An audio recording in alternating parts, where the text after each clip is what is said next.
that it will come. కానీ ఇప్పుడు CM ఒక మాట అన్నారు, గతంలో రాలేదు ఇప్పుడు రాదు అని చెప్పి.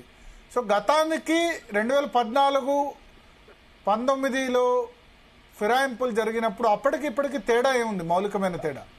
Sir, to know that we have to read the constitution thoroughly. ఒకసారి 10th షెడ్యూల్ ని మనం ఒకసారి కరెక్ట్ గా చదివితే అక్కడనే ఆన్సర్ దొరుకుతుంది. 10th షెడ్యూల్ లో 2/3 మర్జర్ అయితే డిస్క్వాలిఫికేషన్ ఉండదు అని క్లియర్ గా ఉంది. Okay, that is a merger. 2/3 legislature party merger అయితే డిస్క్వాలిఫికేషన్ ఉండదు. ఓకే. అండ్ ఇంకొకటి అండి, that is wrong. They went to court. Court లేదు, మర్జర్ ఇస్ కరెక్ట్ అని చెప్పి అప్రూవ్ చేసింది మర్జర్ ని. కోర్టు చేసిందా? ఇప్పుడు ఇక్కడ 2019 సంబంధించి బట్టి విక్రమార్క అప్పుడు ఆ కేసులో ఇంకా స్పీకర్ ముందు వాళ్ళు డిస్క్వాలిఫికేషన్ పిటిషన్స్ ఫైల్ చేశారు.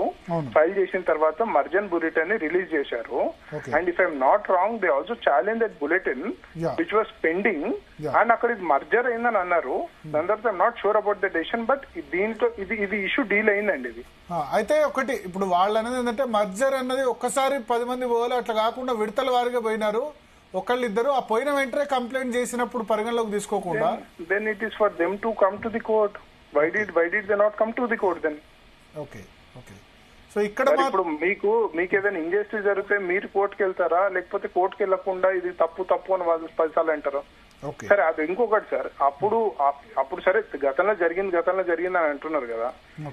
గతంలో జరిగింది సరే, you not complaint about it if it is correct. మీరు కంప్లైంట్ ఎందుకు చేయలే? అదంతా కరెక్ట్ గా వేలు అయింది కాబట్టి కంప్లైంట్ చేయలేదు.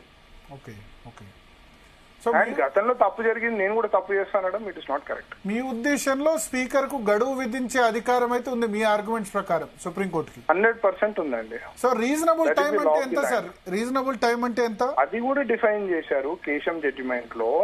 Save and exceptional circumstances paragraph 30 లో save and exceptional circumstances 3 months is the outer limit అని అన్నారు.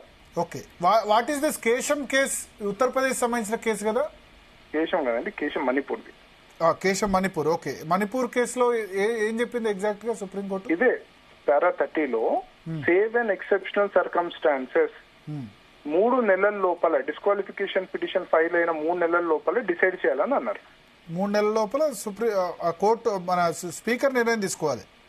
కరెక్ట్. ఓకే. అండ్ ఆ పర్టికులర్ కేసులో 4 weeks లో చేయమని చెప్పారు. ఓకే. సో ఇప్పుడు 3 months లోపు మీ ఉద్దేశం, మీ ఆర్గ్యుమెంట్ అయితే 3 months లోపు స్పీకర్ నిర్ణయం తీసుకోవాలి? No, that is in normal circumstances. ఇప్పుడు ఆల్రెడీ 1 year అయిపోయింది. It is question of 3 months from now. మేము 1 month అడుగుతామండి అంతే. Within 1 month you have to decide. Okay. ఎందుకంటే ఆల్రెడీ ఇక్కడ 1 year అయిపోయింది. కోర్టు ఇది కూడా అడగడం జరిగింది. వాళ్ళు ఫైల్ చేసిన 1 year కింద నోటీసులు ఇచ్చారని. ఓకే. నోటీసులు ఇచ్చి స్పీకర్ నోటీస్ లో ఏమైనా టైం ఫ్రేమ్ చెప్పారా? పలానా టైంలో మీరు రిప్లై ఇవ్వండి అని వాళ్ళకి? వాళ్ళు 7 days లో రిప్లై ఇవ్వమన్నారు. వాళ్ళు ఒక్కొక్కరు 3 months టైం అడిగారు. 2 months 3 months. దాని తర్వాత మళ్ళీ రిప్లై లేదు. ఓకే. ఆ 3 months కూడా అయిందా? 3 months అయిపోయింది అయినా కూడా రిప్లై లేదు.